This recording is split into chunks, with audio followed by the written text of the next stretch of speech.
जननीं शारदां देवीं रामकृष्णं जगद्गुरुं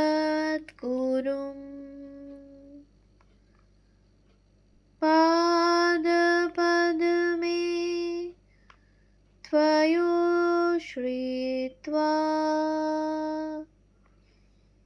प्रणमामि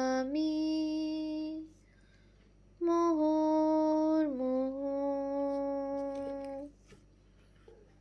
শ্রী শ্রী মায়ের কথা অখণ্ড থেকে পাঠ, পৃষ্ঠা সংখ্যা 28, জ্যৈষ্ঠ প্রথম সপ্তাহ 1321। আজ মা বালিগঞ্জের বাসায় আসবেন। পূর্বদিন হতে সব বন্দোবস্ত হচ্ছে। মার জন্য পৃথক আসন, নূতন শ্বেতপাথরের বাসন ইত্যাদি কেনা হয়েছে। মা আসবেন, আনন্দে সারা রাত ঘুমই হলো না। কথা ছিল মা অপরাহ্নে আসবেন। পাছে কোনো কারণে তার অন্য মত হয়, সেজন্য প্রাতেই শ্রীমান সুকুহরণ বাগবাজারে মার বাড়িতে গাড়ি নিয়ে গিয়ে অপেক্ষা করতে লাগলো। আর আমরা সংসারের কাজ সব সকাল সকাল চুকিয়ে প্রস্তুত হয়ে রইলুম। মায়ের আসন পেতে চারিদিকে ফুল সাজিয়ে রাখলুম। সমস্ত ঘর ধরে গঙ্গা জল ছড়িয়ে দিলুম। ফুলের মালা গেঁথে রাখলুম এবং বড় দুটি ফুলের তোড়া করে মায়ের আসনের দুপাশে দিলুম। বেলা পড়তেই পথ চেয়ে আছি কখন মা আসবেন। এইবার এতক্ষণে সেই শুভ মুহূর্ত। গাড়ির শব্দ হতেই সকলে নিচে নেমে এলুম।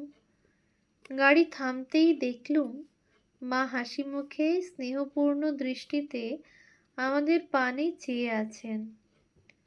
গাড়ি হতে নামতেই সকলে তার পদধূলি নেবার জন্য ব্যস্ত হলুম।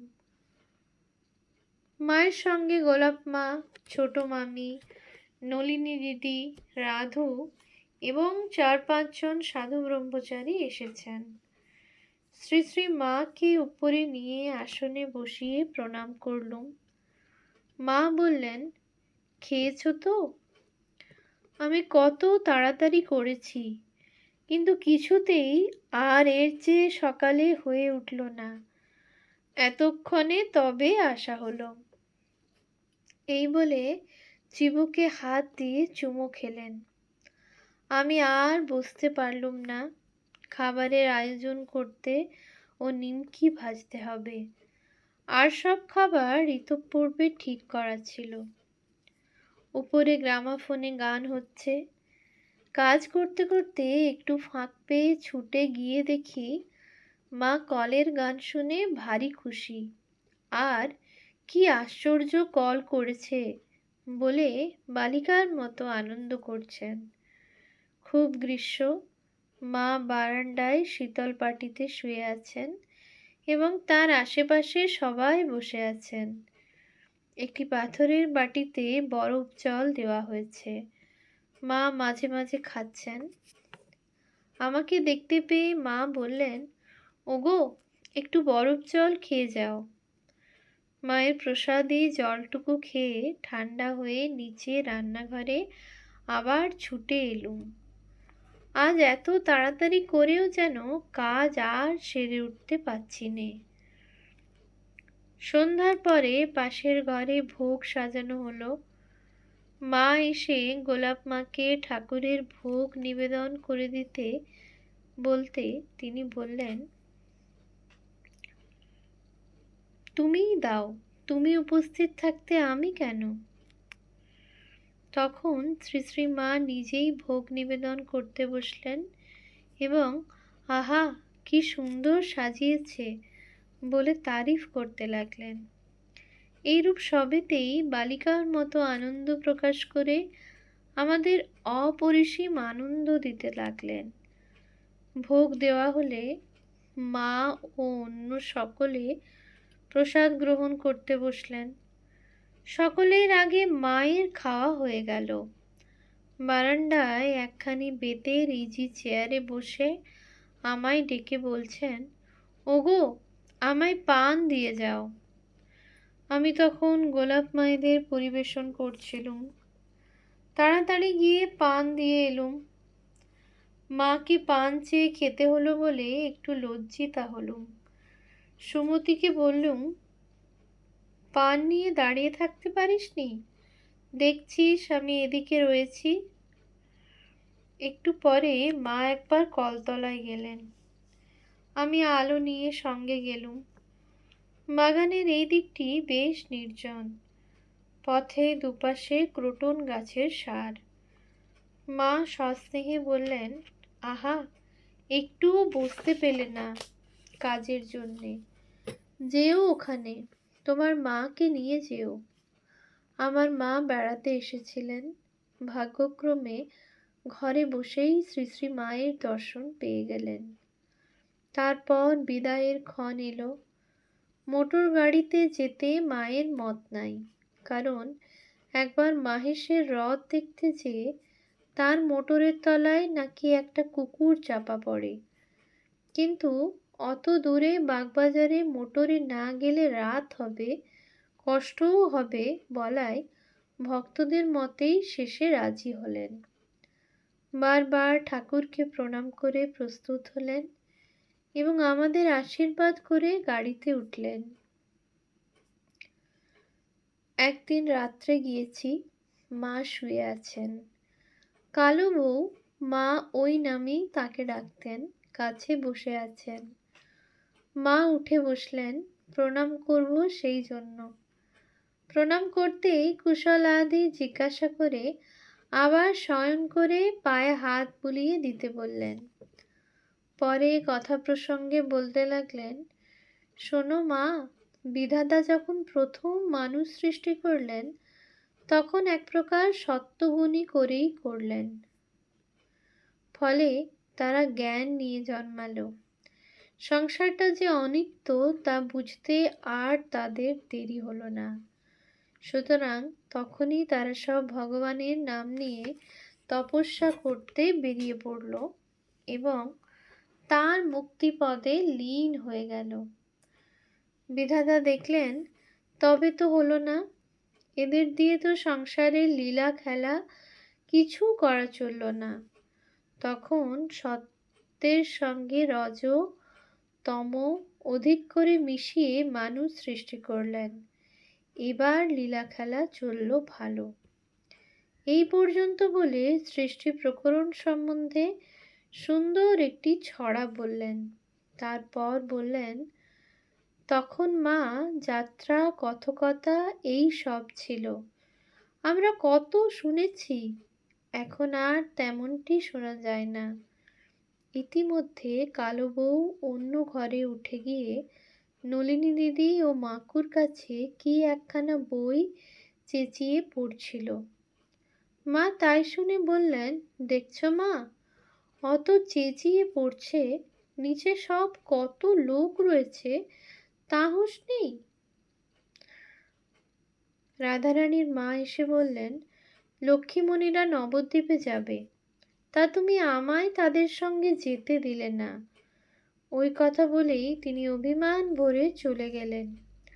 মা বললেন, ওকে যেতে দেব কি মা, সে লক্ষ্মী হলো ভক্ত, ভক্তদের সঙ্গে মিশে কত নাচবে গাইবে, হয়তো জাতির বিচার না করে তাদের সঙ্গে খাবে।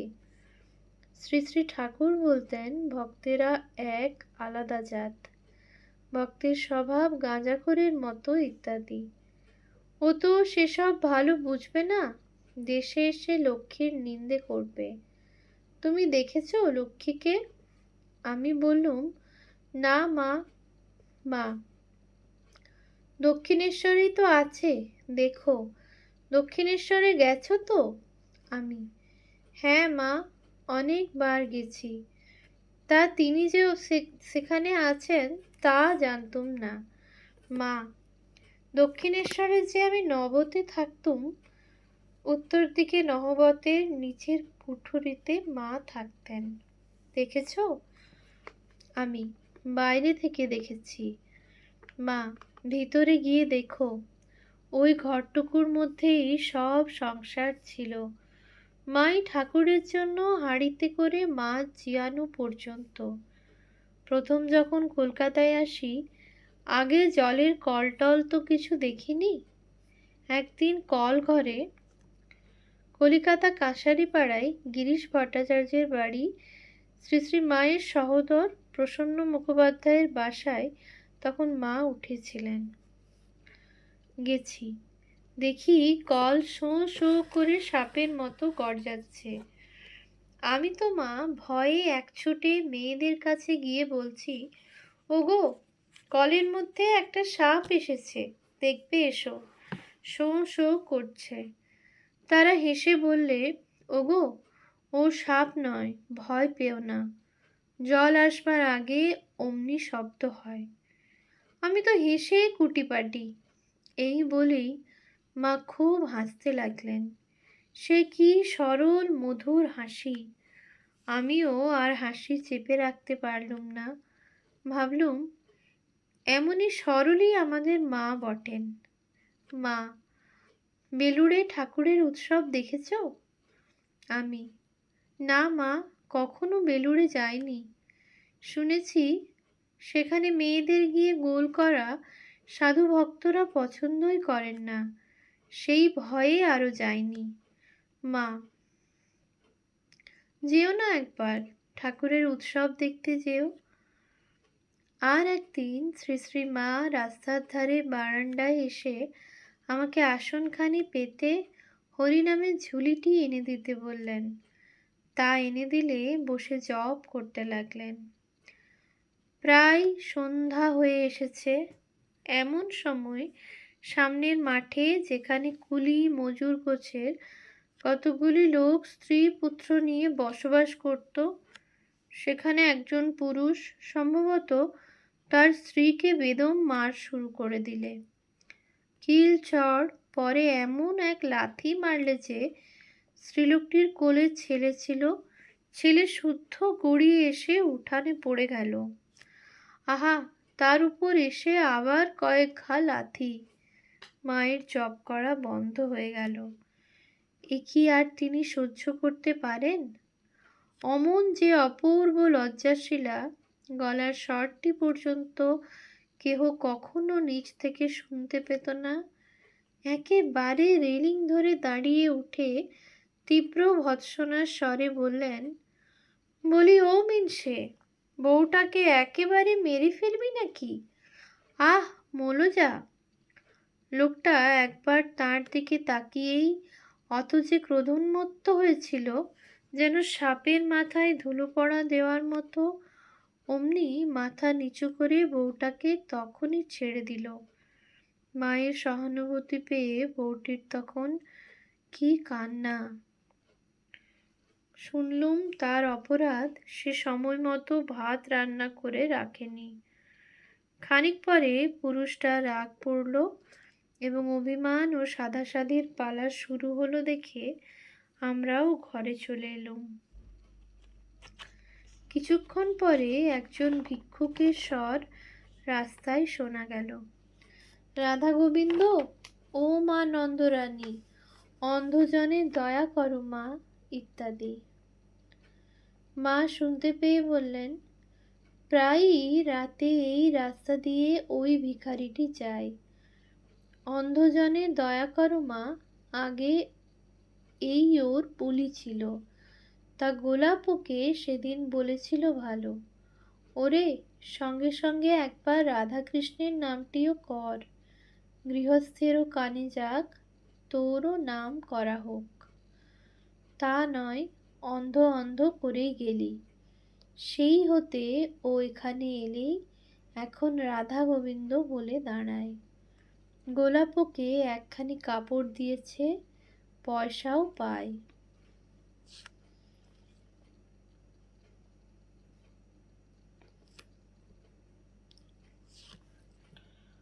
ওম শান্তি শান্তি শান্তি। हरिः ॐ तत्सत्। श्रीरामकृष्णार्पणमस्तु।